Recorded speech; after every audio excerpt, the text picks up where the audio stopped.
अस्सलामुअलैकुम my YouTube family, my kitchen queens. कैसे हैं आप सब? ठीक हैं। तो आज मैं बनाने लगी हूँ मटर चिकन पुलाव। बनाना बहुत ही आसान है और बहुत ही मज़ेदार बनता है।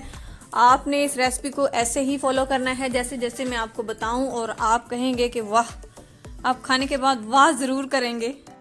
ऐसा नहीं कि आपको नहीं बनाना आता, आप भी बहुत अच्छा बनाते होंगे, लेकिन आपने मेरी रेसिपी को भी ज़रूर ट्राई करना है। तो चलें फिर बना के आपको दिखाते हैं। सबसे पहले मैंने 1.5 कप ऑयल लिया है, उसमें एक प्याज जो मैंने स्लाइस में काट के डाल दिया, उसको लाइट ब्राउन बस रखा है, बहुत ज़्यादा ब्राउन नहीं करना। अगर हम इसको डार्क ब्राउन कर देंगे तो जो हमारे चावल हैं उनका कलर भी ज़्यादा ब्राउन कलर हो जाएगा। तो इस तरह जो मटर और चिकन वाला पुलाव होता है उसका कलर थोड़ा सा लाइट मतलब वाइट कलर में हो तो ज़्यादा अच्छा लगता है। और अब मैंने इसमें 1 किलो चिकन डाला और 3 टेबलस्पून अदरक और लहसुन का पेस्ट डाल दिया है। तो अब हम इसको अदरक और लहसुन के पेस्ट के साथ थोड़ी सी चिकन की बुनाई करेंगे ताकि टेस्ट बड़ा अच्छा सा आ जाए, मज़ेदार सा टेस्ट आ जाए। अब मैंने इसमें 1 चम्मच नमक डाला है। ये मैंने वैसे चिकन के लिए डाला है, लेकिन आगे जाके हम नमक को पूरा कर लेंगे। अब मैंने इसमें 1 टमाटर काट के डाल दिया है, तो बहुत ही मज़ेदार बनेगा, आप देखते जाएं। अब मैंने इसमें 1.5 चम्मच सुरख मिर्च, 1 चम्मच कुचक धनिया पाउडर और 1 चम्मच गरम मसाला पाउडर डाल दिया है। वीडियो अच्छी लगे तो इसको लाइक और शेयर करना बिल्कुल नहीं भूलना, और अगर चैनल पे नए आए हैं तो सब्सक्राइब करके जाना प्लीज़। और अब मैंने 4 सब्ज़ मिर्चें उनको भी चॉप करके डाल दिया है।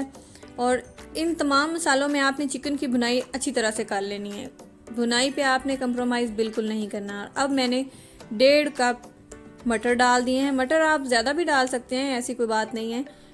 और भुनाई अच्छी सी हो गई है। अब मैं इसमें 4 गिलास पानी शामिल कर दूंगी, क्योंकि ये जो हमारे चावल हैं ये सेला चावल हैं, और आपको पता होगा कि सेला चावल में पानी थोड़ा सा ज़्यादा डाला जाता है। और मैंने चावल जो हैं उनको अच्छी तरह से पहले भिगो कर भी रखा हुआ था, 3 से 4 घंटे तक मैंने इनको भिगो कर भी रखा। और आप देख लें कितने अच्छे से चावल फूल गए हैं। इनको ऐसे ही आपने भिगो कर रखना है। और ये 2 गिलास चावल हैं और इनमें मैंने 4 गिलास पानी शामिल किया है।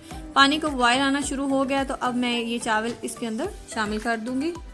अभी मैंने 1 चम्मच ही नमक डाला था, और अब मैं इस स्टेज पे नमक को पूरा कर लूँगी। और इन चावलों को, ये सेला चावल हैं तो इनको दम भी काफ़ी देर तक लगेगा, तकरीबन 10 मिनट आपने इसको दम लगाना है। और उसके बाद जो चावल बनेंगे ना, तो आप कहेंगे कि वाह भाई वाह, क्या चावल थे। नमक को आपने इसी स्टेज पे पूरा कर लेना है।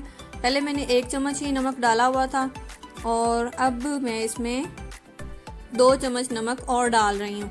देखिए गैस थोड़ी सी स्लो थी इसलिए मुझे इतना मसला नहीं आ रहा, लेकिन अगर आंच तेज़ हो तो आपने जब चावल डालने हैं पानी में तभी जल्दी से नमक को पूरा कर लेना है। अगर पानी खुश्क हो जाए तो फिर अगर आप नमक शामिल करेंगे तो उसका टेस्ट अच्छा नहीं आएगा।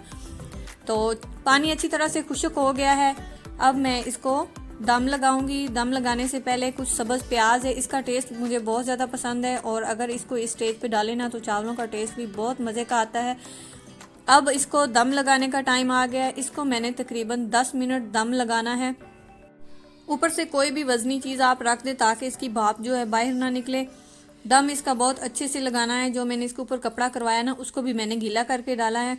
तो चावल हमारे हो गए हैं रेडी। आप देख सकते हैं चावल कितने लंबे लंबे और कितने खिले खिले बने हैं।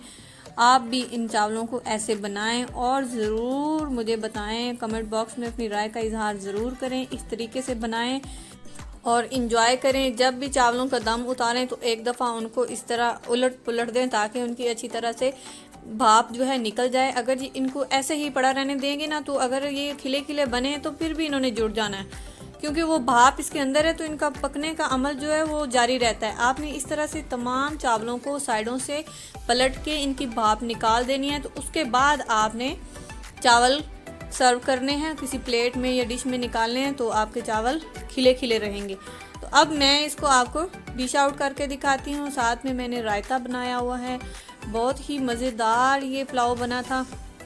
वीडियो अच्छी लगे तो इसको लाइक कर दें, शेयर कर दें, और चैनल पे नए हैं तो इसको सब्सक्राइब कर दें। ये आपकी तरफ से हमें प्यार होता है, और मुझे तो बड़ा ही हौसला मिलता है जब आप वीडियो को लाइक करते हैं या कमेंट्स करते हैं। जैसा भी करें, आपकी सोच है, आप जैसा सोच रहे हैं ना इस रेसिपी को देखने के बाद, वही कमेंट कर दें। वह कमेंट ज़रूर किया करें। मैं कमेंट बहुत शौक से पढ़ती हूँ और मैं खुद उनका रिप्लाई भी ज़रूर करती हूँ।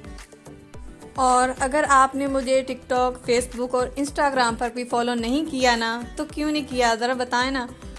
आए ज़रा लाइन में लगें, मुझे बताएं क्यों नहीं किया अभी तक। जल्दी से जाएं और फॉलो करके आएँ। आपका क्या जाता है भाई, फॉलो तो कर लिया करो। आपने इस रेसिपी को ज़रूर ट्राई करना है और मुझे ज़रूर बताना है। अगर मेहमान आ रहे हो तो ये भी रेसिपी आप एक डिश के तौर पर भी बना सकते हैं। बहुत ही मज़े के बनेंगे, मेहमान आपकी तारीफ़ ज़रूर करेंगे।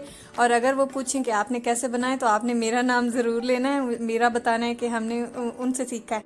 ये बातें बस वैसे मैं थोड़ा सा आपको इंटरटेन करने के लिए भी करती हूँ, आप इसको ज़्यादा सीरियस ना ले जाया करें।